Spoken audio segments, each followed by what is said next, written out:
Hello everyone. चलिए देखते हैं कि हमने जो गोल्ड की ट्रेड ली थी आज उसमें हमारा प्रॉफिट हुआ है या लॉस हुआ है। तो और उसका लॉजिक बताते हैं कि हमने ये ट्रेड किस बिहाफ पे ली थी, क्या सेटअप था इसमें, कितने मिनट का टाइम फ्रेम था, क्या देखा हमने ये ट्रेड लेने से पहले। तो देखिए आप वीडियो में बने रहिए, आपको पता लगेगा कि क्या साइकोलॉजी थी हमने जब ट्रेड ली, टारगेट कैसे डिसाइड हुआ, एसएल कैसे डिसाइड हुआ। तो देखते हैं चलिए क्या रहता है हमारा। तो ना हमने सबसे पहले देखा था, हम 1 आवर के टाइम फ्रेम पे आ जाएंगे। 1 आवर के टाइम फ्रेम पे हमने देखा था, देखो एक मार्केट ने एक सब रेजिस्टेंस जोन को तोड़ा है, एक बड़ा सा अप मूव दिया है और गोल्ड ऑल आपके ऑल टाइम हाई के आसपास है। बड़ा सा अप मूव देने के बाद ना गोल्ड थोड़ा सा रिट्रेसमेंट, थोड़ा सा जो जिसको आप प्रॉफिट बुकिंग बोलते हैं वो प्रॉफिट बुकिंग आई थी। यहाँ पे ना एक ग्रीन कैंडल बन रही थी, ये रही, ये देखो ये वाली ग्रीन कैंडल बन रही थी। ग्रीन कैंडल, एक देखो ये ग्रीन कैंडल थी ना, ये ग्रीन कैंडल बन रही थी यहाँ पे। तो हमने ग्रीन कैंडल को देखा और हम ना आ गए छोटे टाइम फ्रेम पे एंट्री लेने के लिए। छोटे टाइम फ्रेम पे हम 15 मिनट पे आ गए थे, 15 मिनट पे आ जाते हैं और आपको अच्छे से बताते हैं कि हमने कैसे एंट्री ली। देखो ये सेलिंग आई यहाँ से, ग्रीन कैंडल थोड़ा सा प्रॉफिट बुकिंग, फिर से रेड कैंडल हमने ले ली थी यहाँ पर एंट्री। हमारी हमारी एंट्री ले ली थी। एंट्री लेने के बाद हमारा एसएल रख दिया था हमने यहाँ पे। तो हमारा एसएल ना $5 के आसपास बन रहा था, $5 के आसपास बन रहा था और हमारा टारगेट बन रहा था अप्रोक्स $13 का, 13 USD डॉलर का। देखिए हमारा, और दूसरा ना हमने एक इसमें एक देखा था, देखो बड़े टाइम फ्रेम पे जाते हैं एक बार। बड़े टाइम फ्रेम पे जाने के बाद हमने ना एक फिबोनाची रिट्रेसमेंट लगाया यहाँ से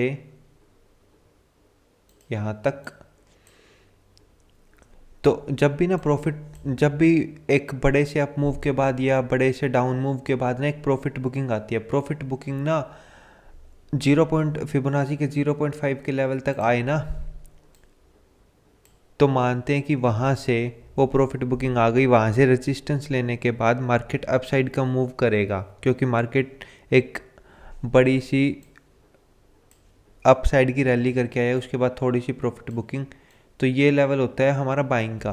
तो हमने ये टारगेट डिसाइड किया था कि हम यहाँ तक का टारगेट लेंगे, 0.5 के लेवल तक का टारगेट लेंगे, कि हमको लग रहा था कि यहाँ से एक अप मूव आ सकता है।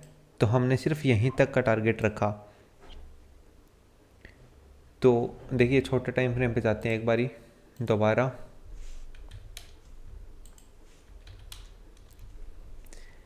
छोटे टाइम फ्रेम पे आने के बाद ना देखो हमने एंट्री ले ली, हमारा आया था, हम 1:1 आ गया था इसमें, बट हमने बुक नहीं किया। तो ये एक बड़ी सी ग्रीन कैंडल बनाई ना, मेरे को लगा कि अब ये एसएल खाने के लिए जाएगा। जिसका एसएल यहाँ पे लगा हुआ है ना वो एसएल खाने के लिए जाएगा, और हम इतना रिस्क नहीं ले सकते थे कि हम एसएल को यहाँ ट्रेल कर दें, मतलब एसएल को बढ़ा दें, क्योंकि हमारा एसएल फिर हो जाता $10-12 के आसपास। इतना एसएल हम अफोर्ड नहीं कर सकते एक दिन का, $10-12 ये बहुत ज़्यादा होता है। तो हमने थोड़े से प्रॉफिट में बुक कर लिया। हम मैं आपको पोजीशन दिखाता हूँ कि हमने कितने प्रॉफिट में बुक किया है।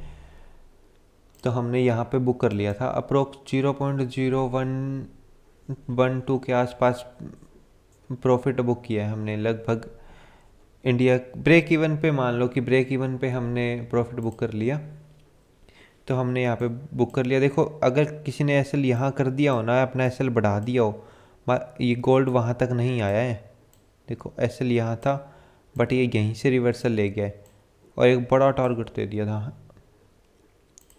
हमारा टारगेट तो यहाँ तक था, जो इसका रेशियो बनती है ना, वो देखो 1:3.38, 1:3.38 की रेशियो बनती है, रिस्क रिवॉर्ड रेशियो। आपको पोजीशन दिखा देते हैं, हमारी पोजीशन हमारे को प्रॉफिट हुआ है या लॉस हुआ है, क्या हुआ है इस ट्रेड में।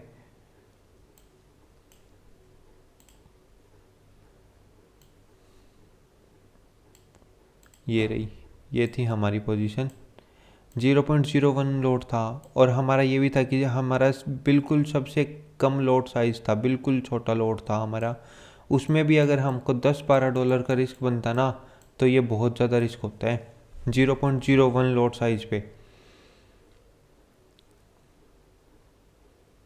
45 मिनट के आसपास हमने होल्ड करी थी ट्रेड को।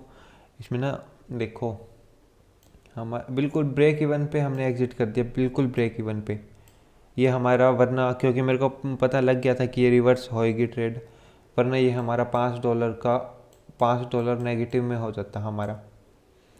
तो मैंने ब्रेक इवन पे कट कर दिया इसको।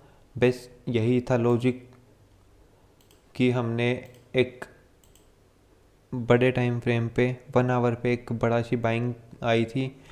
बाइंग आने के बाद थोड़ी सी प्रॉफिट बुकिंग हुई थी। थोड़ा सा रिट्रेसमेंट के बाद हमको लग रहा था कि प्रॉफिट बुकिंग 0.0 फिबोनाची के 0.05 लेवल तक आ सकती है, तो हमने ये टारगेट माना था और एसएल हमने लगाया था यहाँ। बट गोल्ड, आपको पता है गोल्ड बहुत वॉलेटाइल है, सबसे वॉलेटाइल गोल्ड ही है, तो गोल्ड एसएल खाने आ जाता हमारा, तो हमने ब्रेक इवन पे कट कर दिया। हम एसएल बढ़ा नहीं कर सकते तो कट कर दिया इसको।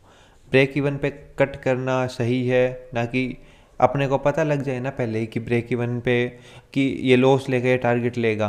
मेरे को इस कैंडल में पता लग गया था कि ये लॉस हमारा एसएल खाने आ सकता है, तो मैंने ब्रेक इवन पे कट कर दिया। क्यों हम $5 का रिस्क दें, $5 का रिस्क हम क्यों लगाएं जब हमको पता लग गया कि ये रिवर्स हो सकती है, ट्रेड हमारे अगेंस्ट जा सकती है, तो हमने कट कर दी। कोई आगे ट्रेड बनेगी उसको हम बाय कर लेंगे, उसको होल्ड कर लेंगे। तो बस यही लॉजिक था। अगर वीडियो अच्छी लगी, लॉजिक समझ आया कि हमने ये गोल्ड की ट्रेड क्यों उठाई थी, तो चैनल को सब्सक्राइब कर लें, लाइक कर दें और शेयर कर दें अपने फ्रेंड को जो ट्रेडिंग कर रहा है, जो बिगिनर है या जो भी है। तो हमारा टेलीग्राम चैनल भी ज्वाइन कर रहा है, डिस्क्रिप्शन में लिंक मिल जाएगी। हमारी एंट्री होती है ना, जहाँ पे हम एंट्री लेते हैं, ये पूरा का पूरा चार्ट हम का स्क्रीनशॉट, ये पूरा का पूरा चार्ट हम शेयर कर देते हैं हमारे टेलीग्राम में। उसे पता लगता है कि किस सेटअप पे ट्रेड लिया। एसएल अपने रिस्क के हिसाब से लगा सकते हो कि हमने कहाँ एसएल लगाना है, क्या कुछ करना है। तो हम ये सारा कुछ अपलोड कर देते हैं हमारे पे जब हम एंट्री लेते हैं टारगेट, और वो आप देख सकते हो। हम आपको सेटअप के साथ दे देते हैं कि हमने हमारा एसएल यहाँ लगाया, टारगेट ये है हमारा। तो बाकी आप अपने टारगेट, अगर आपको 1:1 लेना है तो 1:1 ले सकते हो, 1:2 लेना है तो 1:2 ले सकते हो, 1:3 लेना है तो 1:3 ले सकते हो। इसमें ये हमारी ट्रेड हमारी साइड जाती ना, एसएल खाने नहीं आती, तो हमारा इसमें था 1:1.38 का।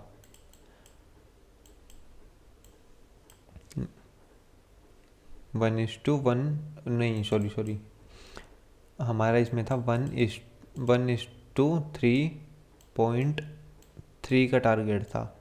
लगभग हमारा मान लो कि $10 रिस्क था ना, तो हमारा उसके अगेंस्ट प्रॉफिट हम लेते $33। तो ये होती है रिस्क रिवॉर्ड रेशियो। ठीक है, चलिए बस यही था, छोटी सी वीडियो थी। अगर आपको वीडियो अच्छी लगी ना तो प्लीज़ प्लीज़ प्लीज़ चैनल को सब्सक्राइब कर दें, वीडियो को शेयर कर दें आगे अपने फ्रेंड को, दोस्तों को, फैमिली को। Thank you.